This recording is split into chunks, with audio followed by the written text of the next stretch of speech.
Bien-aimés chers frères et sœurs, je suis heureux de pouvoir vous retrouver ce soir pour cette réunion. Je voudrais vous encourager à tenir bon, puisque le Seigneur est là et nous croyons que Dieu ouvrira les portes et que nous pourrons nous réunir dans notre Église avec la grâce de Dieu. Ce soir, notre sujet s'intitule Vivre chrétien pour les derniers temps. Vivre chrétien pour les derniers temps. Nous allons prier ensemble. Notre Dieu, notre Père, nous voulons te dire merci pour ta bonté, ta fidélité et surtout pour ton Fils Jésus que tu nous as donné comme Sauveur et Seigneur et comme médiateur. Père, tu es le maître de toutes choses. Tu nous as donné le souffle de vie. Tu nous permets de venir dans cette réunion, Seigneur, par les moyens technologiques. Mais Seigneur, ton esprit est tout aussi présent. Visite chacun de nous. Dispose nos cœurs à recevoir ta parole.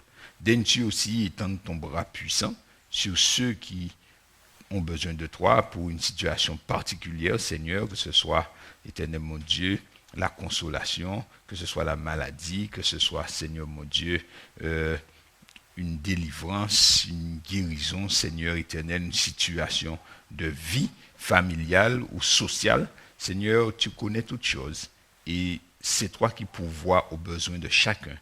Agis en faveur de chacun et permets, Seigneur, que le fait d'écouter ta parole, que nous puissions l'intégrer, Seigneur, et qu'ainsi nous soyons bénis de toi au travers de la parole que tu nous donnes. Seigneur, reste avec nous et que ton esprit dirige ce moment. Nous t'avons prié dans le nom de Jésus et pour ta gloire. Amen. Amen. Bien-aimés, chers frères et sœurs, chers amis, nous pouvons tous vérifier cela. Notre société a muté. La société a changé. Technologiquement, elle a progressé comme jamais. La médecine, les sciences de tous bords ne cessent d'évoluer. Les moyens de communication, on était à 3G, 4G, bientôt 5G. Tout cela nous montre donc qu'il y a une avancée dans tous les domaines. Cependant, au milieu de toutes ces avancées, l'homme ne cesse de reculer au niveau moral. L'homme est un être moral.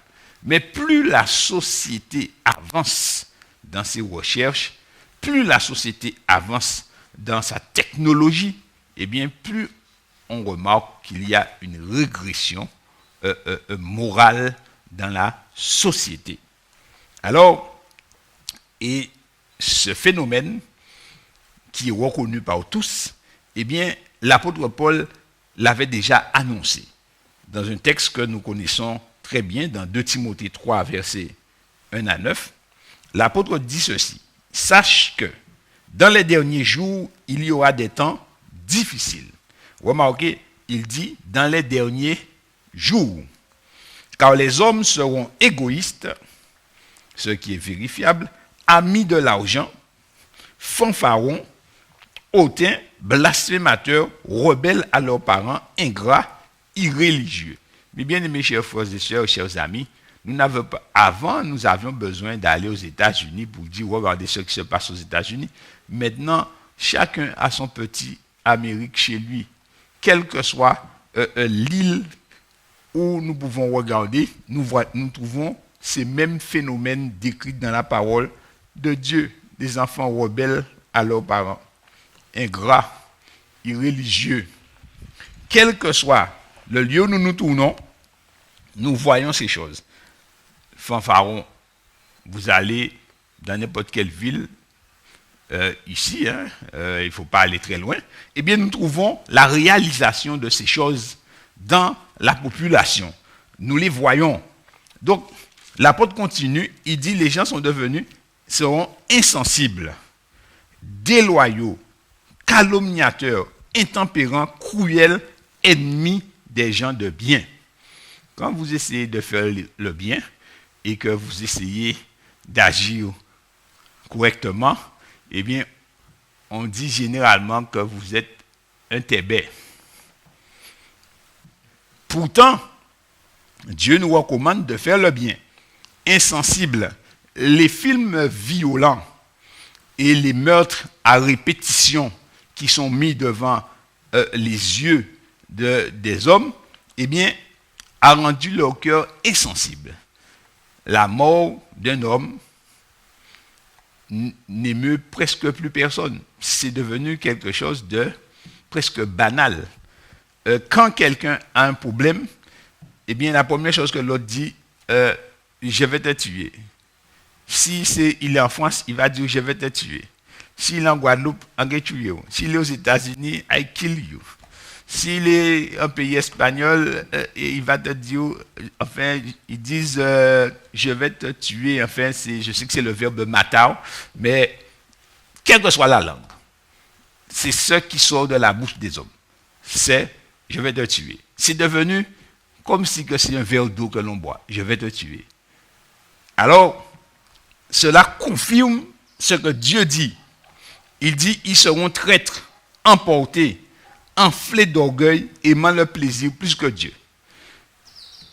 Dans notre chère petite Guadeloupe, eh bien, vous voyez les soirées, lorsqu'il y avait le confinement, eh bien, on voyait les gens au bord de la rivière, en plein confinement, hein, mais il faut qu'ils organisent un boire et manger. D'autres sont en train de griller leur poulet. Mais les amis, ils aiment le plaisir, on aime le plaisir plus que Dieu.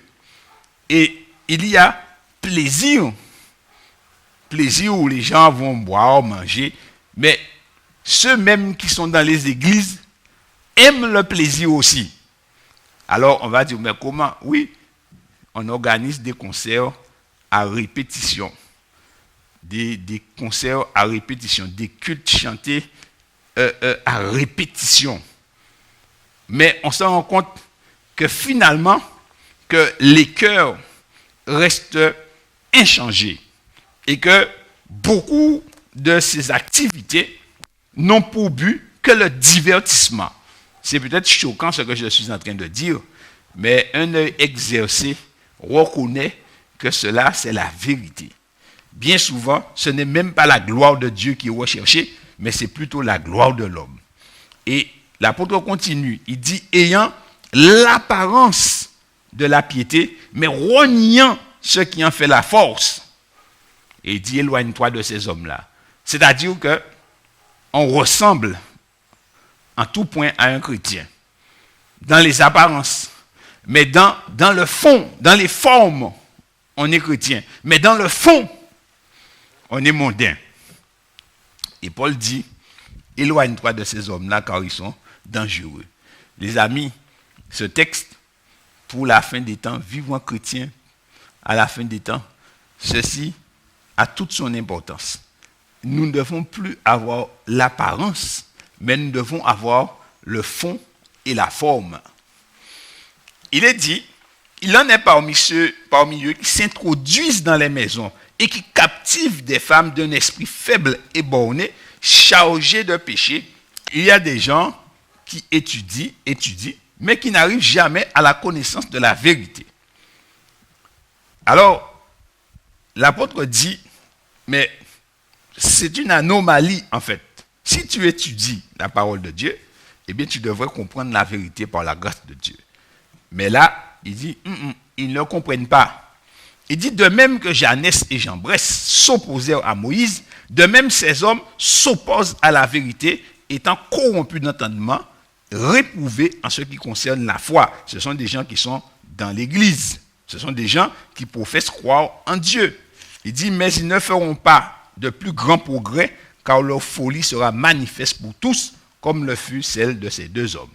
Ainsi, nous sommes avertis, chers amis, chers frères et sœurs, que dans les derniers temps, les hommes n'auront pas véritablement les caractéristiques de Dieu, mais ils vont développer au travers de leurs actions l'image de l'ennemi de Dieu. Écoutez ce que l'apôtre dit encore. 2 Timothée 4, verset 3. Alors, il dit, car il viendra un temps où les hommes ne supporteront pas la saine doctrine, mais ayant la démangeaison d'entendre des choses agréables, ils se donneront une foule de docteurs selon leurs propres désirs, détourneront l'oreille de la vérité et se tourneront vers les fables. Dans les derniers temps où nous sommes, eh bien, il est dit que les hommes vont se détourner de la saine doctrine. Ils vont avoir la démangeaison d'entendre des choses agréables. Et pour entendre des choses agréables, ils vont se procurer des enseignants qui vont leur enseigner ce qu'ils veulent entendre. Des choses qui ne vont pas les déranger. Des choses qui vont leur assurer d'être sauvés tout en étant dans leur péché. Mais il dit, ils vont détourner l'oreille de la vérité et se tourneront vers les fables. Voyez-vous, bien-aimés, voici ce qui est arrivé à notre société. Technologiquement avancée, moralement régressée. Alors, au milieu de cette débâcle de l'humanité, Dieu interpelle ses enfants des derniers temps. Et que dit Dieu? Dans 1 Pierre 1, versets 13 à 17, 1 Pierre chapitre 1, versets 13 à 17, Pierre dit ceci, de la part du Seigneur, c'est pourquoi saignez les reins de votre entendement, soyez sobres et ayez une entière espérance dans la grâce qui vous sera apportée lorsque Jésus-Christ apparaîtra. Nous sommes ici appelés à fixer nos yeux sur le plus grand événement de l'univers, le retour en gloire de notre Seigneur Jésus-Christ. Il dit, puisque nous attendons la venue de Jésus, eh bien, mes chers frères et sœurs, chers amis, eh bien, tout le monde peut voir à l'œil nu les signes donnés par le Seigneur s'accomplir devant nous. Les pestes, Covid-19, les famines, invasions de sauterelles, on voit les sécheresses, tremblements de terre, ouragans, toutes ces choses-là. La terre se révolte contre ses habitants. Tous les signes sont la guerre, bruit de guerre. Tout est devant nous. Alors, l'apôtre dit ceci, comme des enfants obéissants, ne vous conformez pas aux convoitises que vous aviez autrefois quand vous étiez dans l'ignorance. Cela veut dire, ne retournez pas en arrière. Mais puisque celui qui vous a appelé est saint, vous aussi, soyez saints dans toute votre conduite. Selon qu'il est écrit, vous serez saints, car je suis saint. Ainsi, bien-aimés chers frères et sœurs, le Seigneur appelle ses enfants à la sainteté. La sainteté dans les derniers temps. Tandis que le monde va dans la décadence morale, Dieu appelle son peuple à être saint, à être mis à part pour le service de Dieu. Saint dans sa pensée, saint dans ses actions, saint dans toute sa conduite, afin que le nom de Dieu soit glorifié. Pourquoi? Verset 17, il dit, et si vous invoquez comme Père celui qui juge selon l'œuvre de chacun, sans exception de personne, conduisez-vous avec crainte pendant le temps de votre pèlerinage. Aucun de nous ne sait si demain il serait là. Beaucoup de gens sont partis, malheureusement, au travers du Covid. Mais ce n'était pas prévu.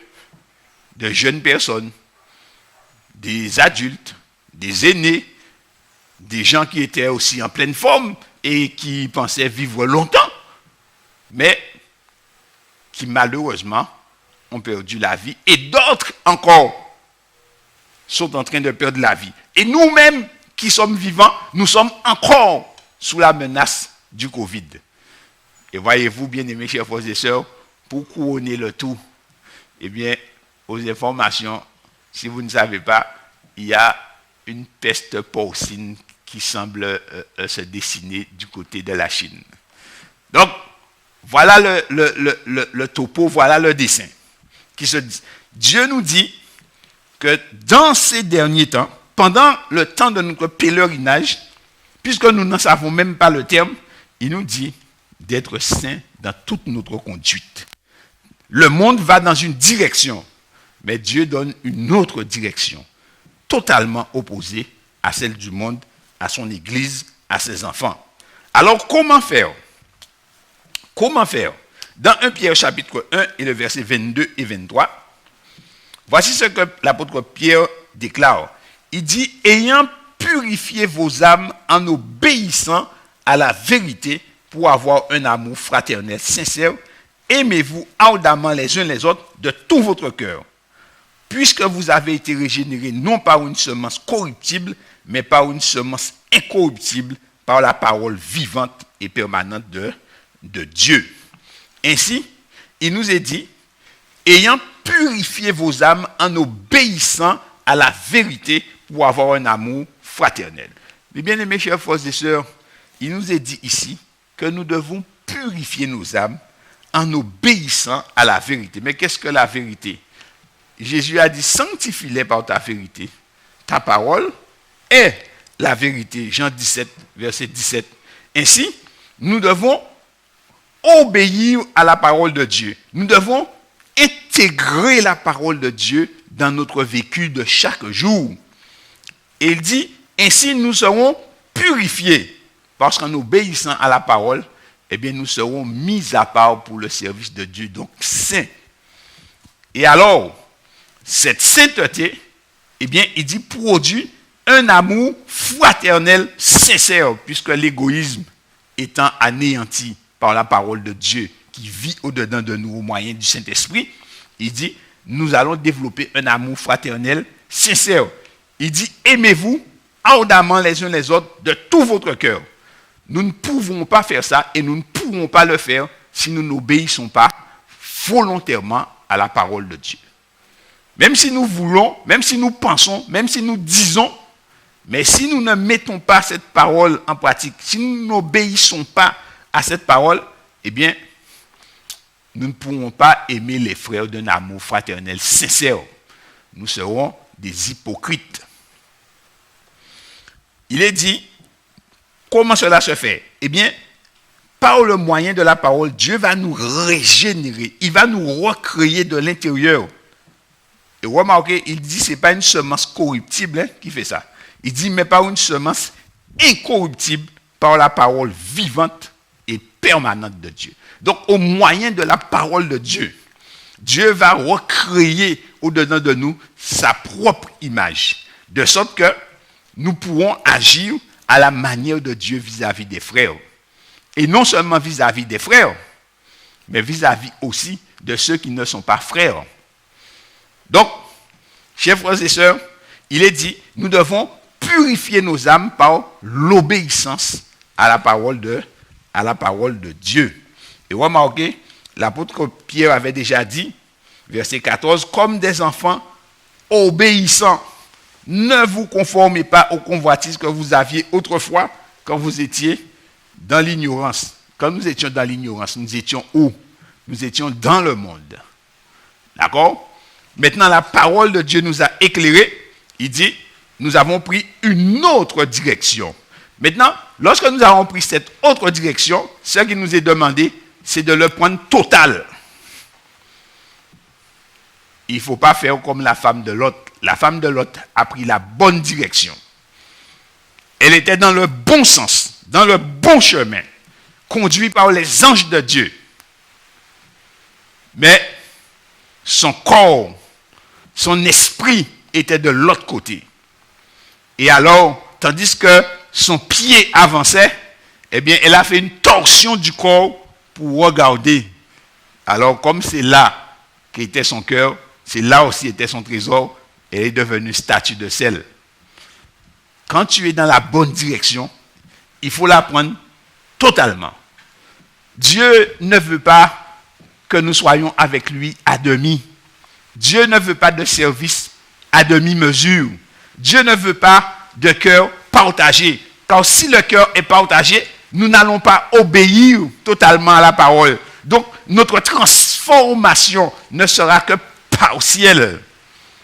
Et si elle est partielle, eh bien, il va y avoir des éléments perturbateurs au-dedans de notre nouvel homme, et de sorte que, eh bien, à un moment donné, il va devenir infirme et finalement, il va mourir. Et ce qui va rester, eh bien, c'est l'homme ancien.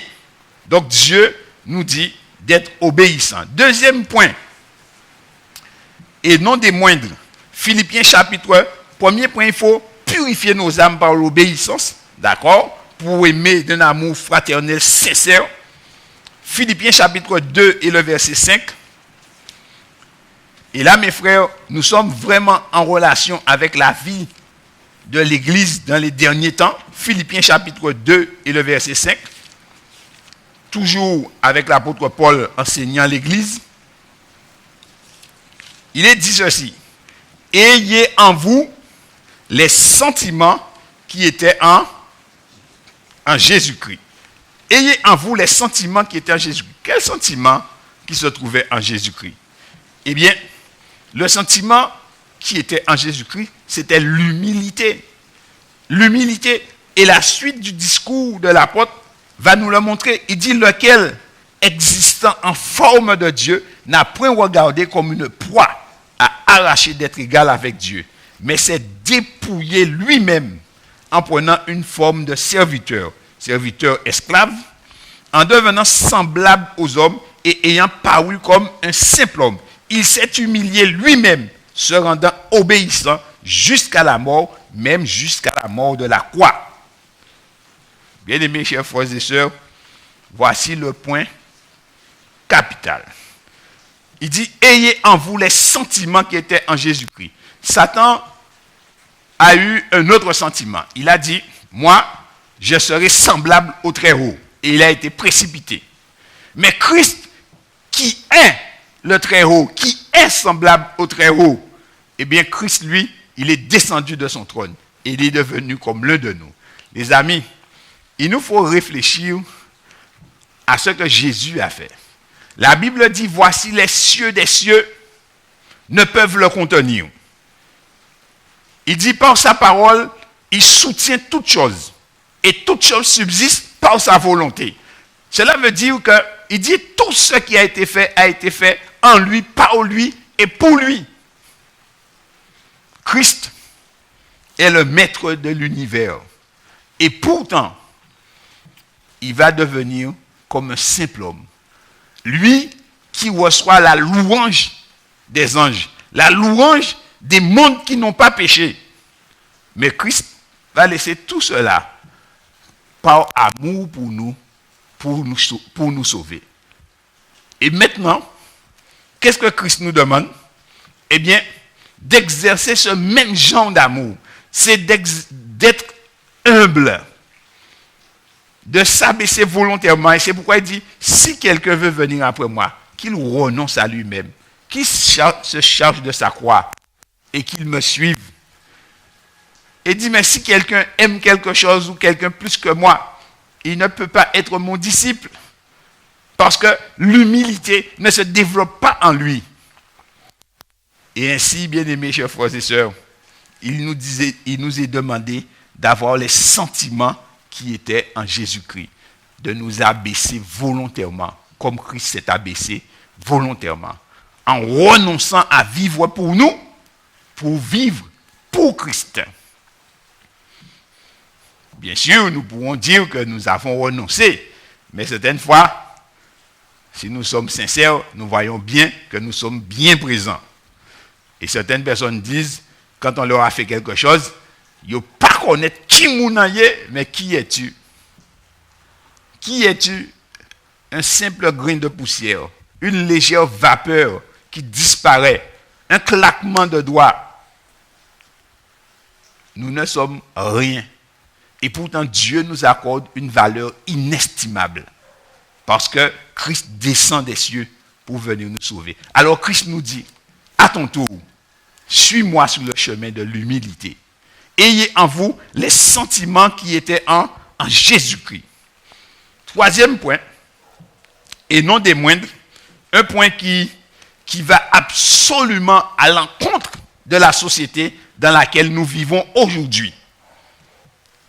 La douceur en opposition avec la dureté de la société.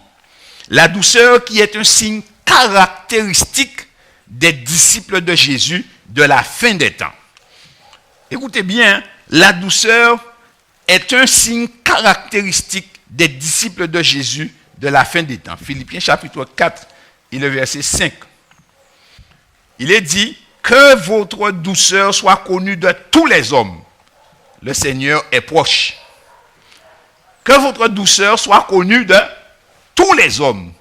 Ce n'est pas tes amis qui doivent dire que tu es doux. Et nous, on aime bien ça. Des gens qui nous aiment, qui disent, ouais, monsieur, c'est un bon bougre. Un tel, ah ouais, il est bon. C'est un bon bougre. Oui. Et quand tu arrives plus bas, eh bien, dès que quelqu'un dit que tu n'es pas bon, eh bien, tu es fâché. Non.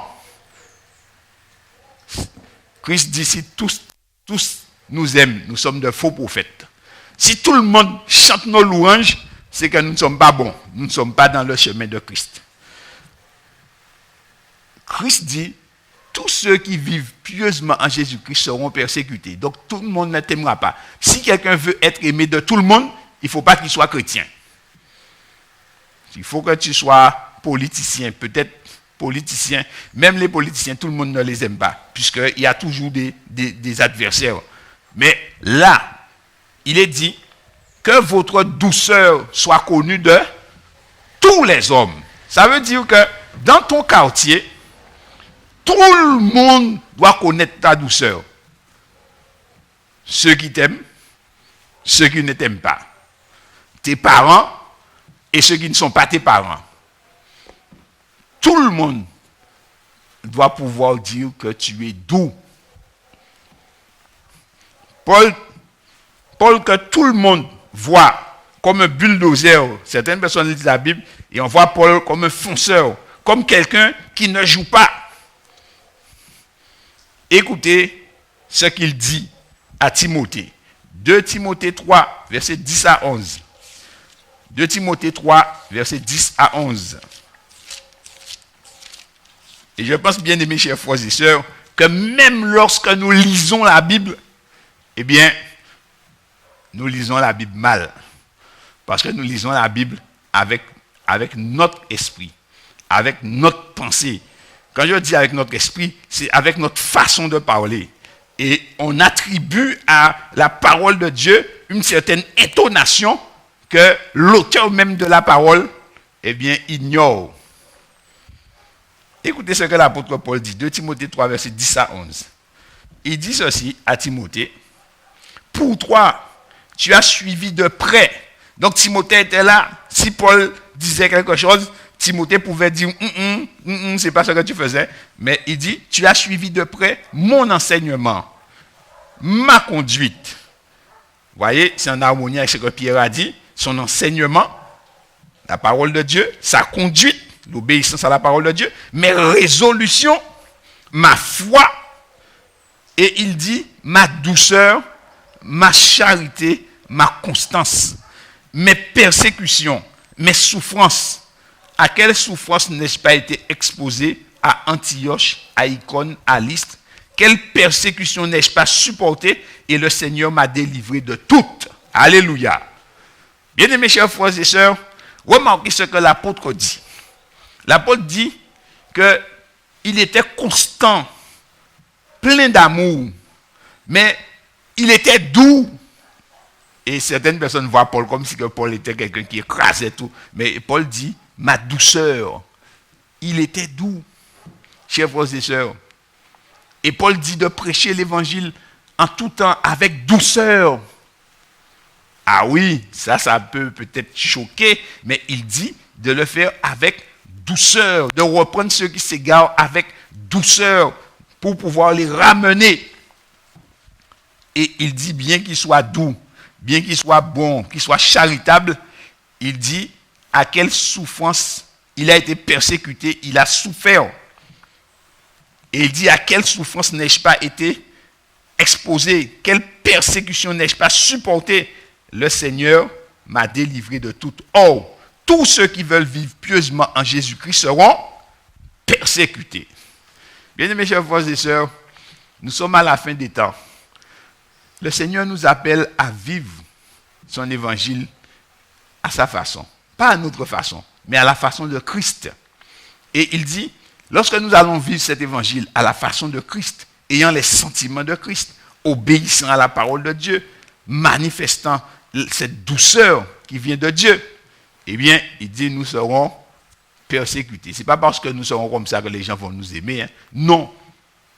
Parce que la société ne va pas dans ce sens-là. La société ne veut pas aller dans ce sens-là. Et la société n'aime pas ce sens-là. Ce que la société aime, c'est ce que l'apôtre Paul a écrit dans 2 Timothée 3. C'est là, cette façon d'agir.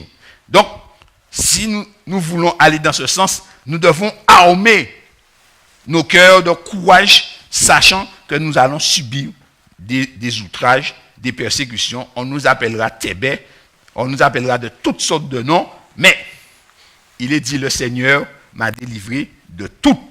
Le Seigneur nous délivrera de tout. Alors, pourquoi la douceur est un signe caractéristique des disciples de Jésus?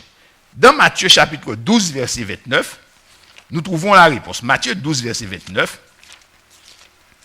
Matthieu 12, verset 29.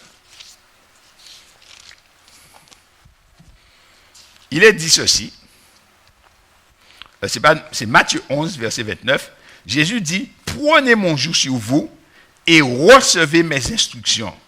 Écoutez ce que Jésus dit, car je suis doux et humble de cœur, et vous trouverez du repos pour vos âmes. Jésus dit, je suis doux et humble de cœur. Et écoutez la suite, il dit, car mon joug qui représente la loi de Dieu, d'accord? Il dit, mon joug est doux et mon fardeau léger. Ainsi, la loi de Dieu est douce.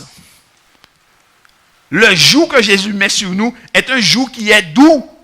Maintenant, quand quelqu'un dit, en parlant d'Adventiste, il dit, pour pire de là, c'est qu'il n'a pas encore saisi la chose. Les amis, on n'a pas encore saisi la chose. Si tu sens que l'évangile est un fardeau pour toi, eh bien, c'est qu'il y a un problème quelque part. Parce que Christ dit que son joug est doux et son fardeau est léger. Et remarquez, Jésus lui dit, lui-même Jésus, il est doux et il est humble de cœur. Ainsi, le disciple de Jésus ne peut pas être autrement que Jésus. Tout disciple accompli sera comme son maître. Il sera doux et humble de cœur. Le plus puissant argument en faveur du christianisme est un chrétien aimant et aimable. On peut contester chaque point de doctrine. On peut contester chaque argument que tu présentes. Mais il est presque impossible de résister à l'influence d'une vie consacrée au Seigneur. Ouais, on peut contester le sabbat, on peut contester toutes choses. Mais quand tu vis l'évangile, c'est presque impossible de résister à cette influence. Parce que c'est la vie de Jésus qui est mis devant le monde. Après avoir la douceur de Jésus, l'humilité de Jésus-Christ, l'obéissance à la parole, à l'exemple de Jésus-Christ, alors nous devons aussi avoir les pensées de Christ. Dans 1 Corinthiens 2, verset 16, 1 Corinthiens chapitre 2 et le verset 16, 1 Corinthiens chapitre 2 et le verset 16, voici ce que déclare l'apôtre. Il dit, car qui a connu la pensée du Seigneur pour l'instruire? Qui a connu la pensée du Seigneur pour l'instruire? Et Paul dit, oh, nous avons la pensée de Christ. Ainsi, ayant en nous l'Esprit de Dieu, eh bien, nous avons la pensée de Jésus au-dedans de nous. C'est-à-dire que nous jugeons les choses, non pas selon nous, mais selon Christ. Et l'Esprit de Dieu conduit nos pensées. L'Esprit de Dieu nous donne de saintes pensées au moyen de la parole de Dieu. Parce qu'en pratiquant la parole de Dieu, eh bien, nous ne pratiquons pas les pensées du monde. Nous ne jugeons pas les choses d'après le monde. Nous n'appelons pas le mal bien et le bien mal, mais par le Saint-Esprit l'Esprit de Dieu, nous sommes conduits dans toute la vérité. Et nous avons ainsi la pensée de Christ.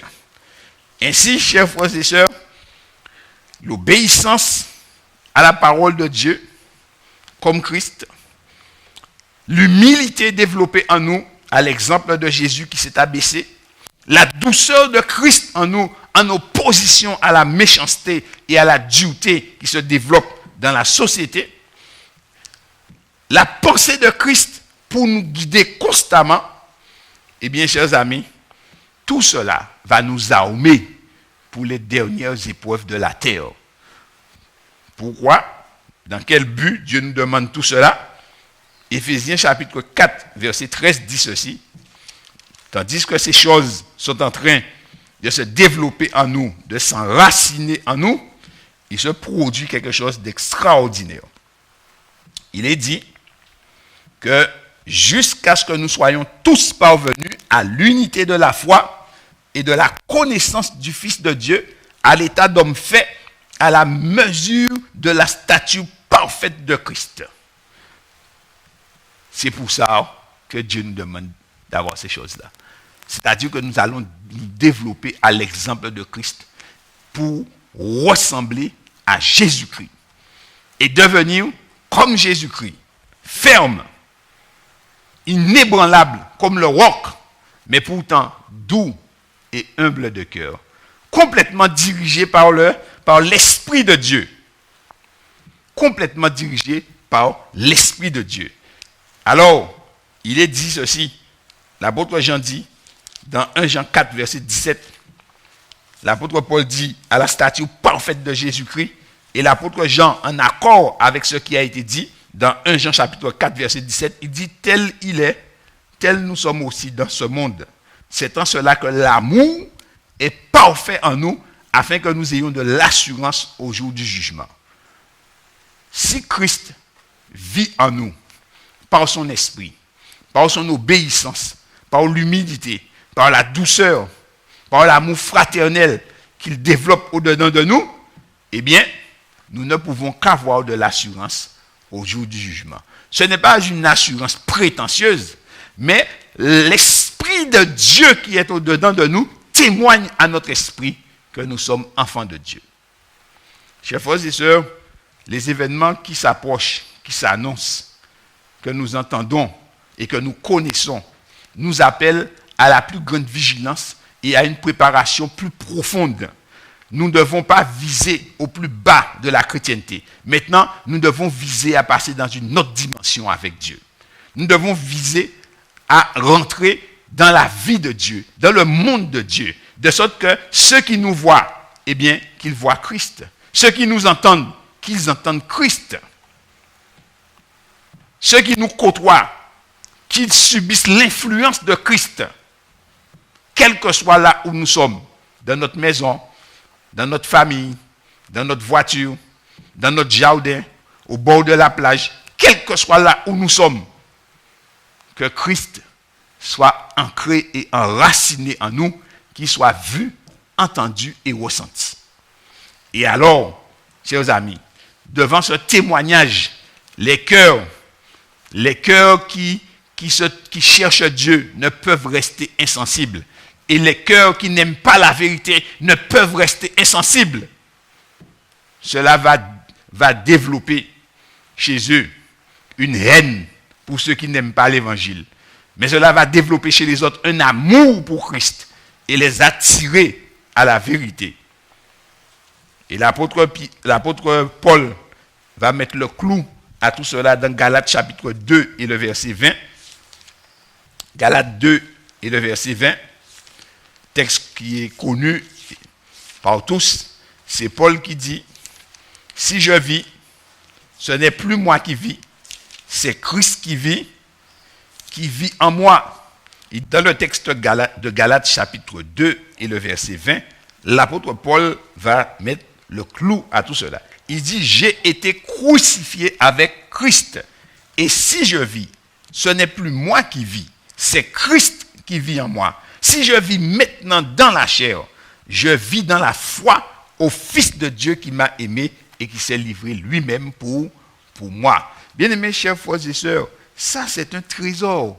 Lorsque nous renonçons à nous-mêmes et que nous acceptons d'obéir à la parole de Dieu, lorsque nous acceptons de purifier nos âmes par l'obéissance à la parole de Dieu, de cultiver en nous les sentiments qui étaient en Jésus-Christ, donc l'humilité, lorsque nous développons la douceur de Christ en opposition à la méchanceté qu'il y a dans le monde, et lorsque nous avons les pensées de Christ conduites par l'Esprit de Dieu, eh bien, Christ se forme en nous jour après jour.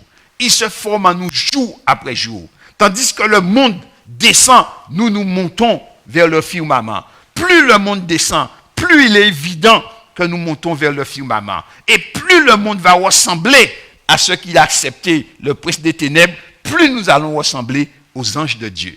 Bien-aimés chers frères et sœurs, c'est une chose extraordinaire que de vivre dans le monde de Dieu. C'est une chose extraordinaire que de communier avec Christ. Mais hélas, bien-aimés, nous devons prendre les choses au sérieux. Quand la sœur White dit sur 20 personnes dans l'église, il n'y en a pas une seule qui soit prête à mettre un terme à son pèlerinage terrestre. Et qu'ils sont aussi dépourvus, tout en étant dans l'église, de communion avec Christ que le commun des pécheurs.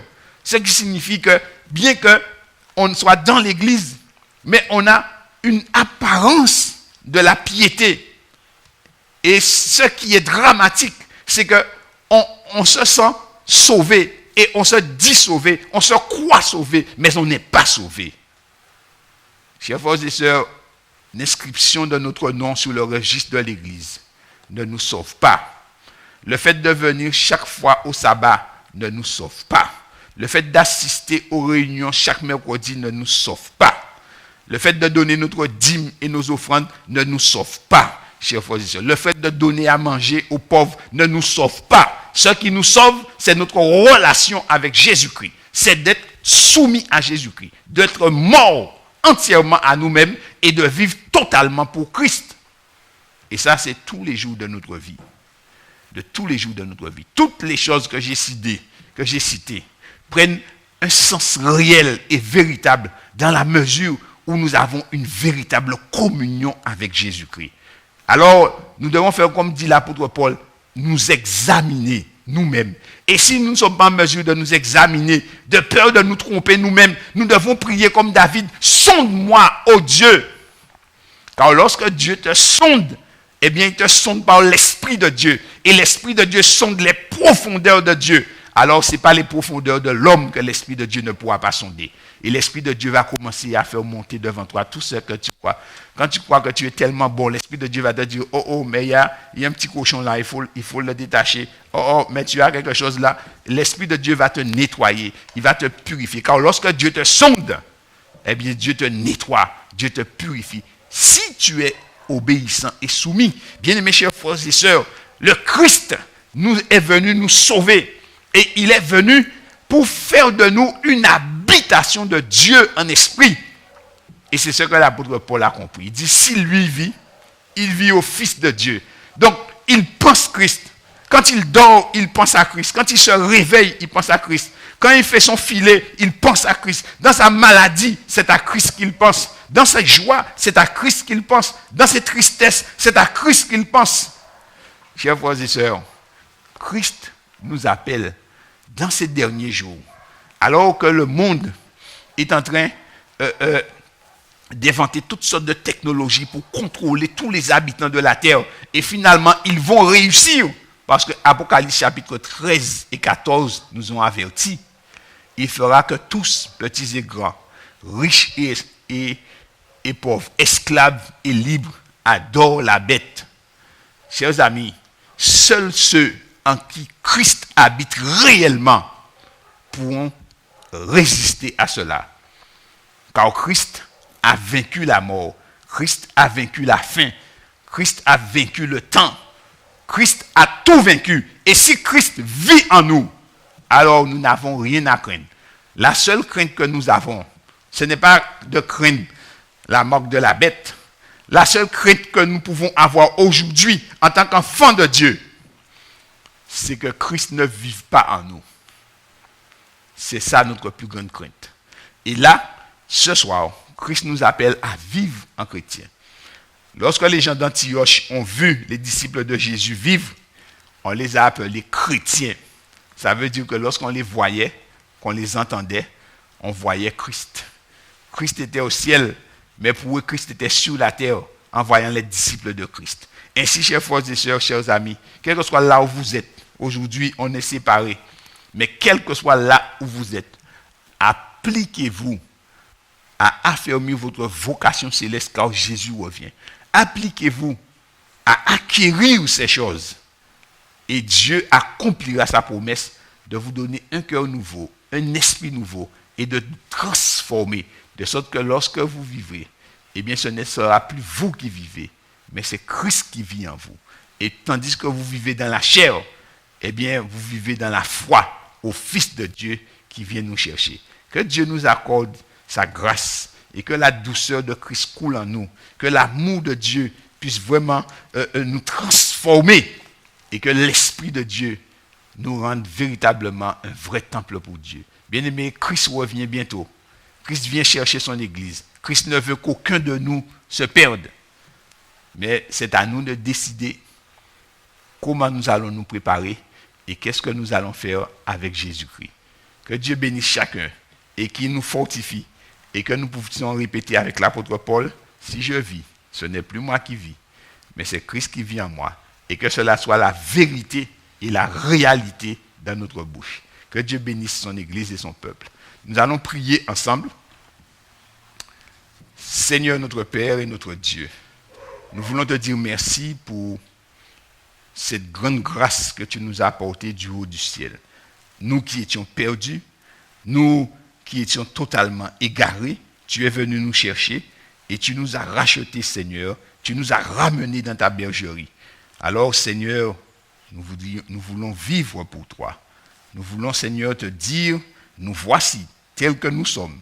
Donne-nous la détermination et le courage qu'il faut pour nous préparer, pour nous examiner, pour nous confesser, pour renoncer, Seigneur mon Dieu, au monde et à ses attraits, pour renoncer, Seigneur mon Dieu, à tout orgueil devant toi, pour nous humilier, Seigneur, et pour que, Seigneur mon Dieu, tu nous rafraîchisses par ton esprit comme tu l'as promis, et surtout que tu nous aides à marcher entièrement dans les pas de Jésus.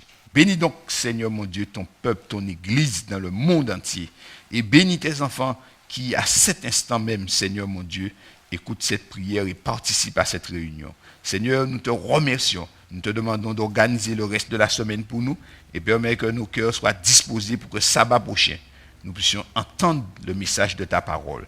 Nous t'avons prié dans le nom de Jésus et pour ta gloire. Amen. Amen.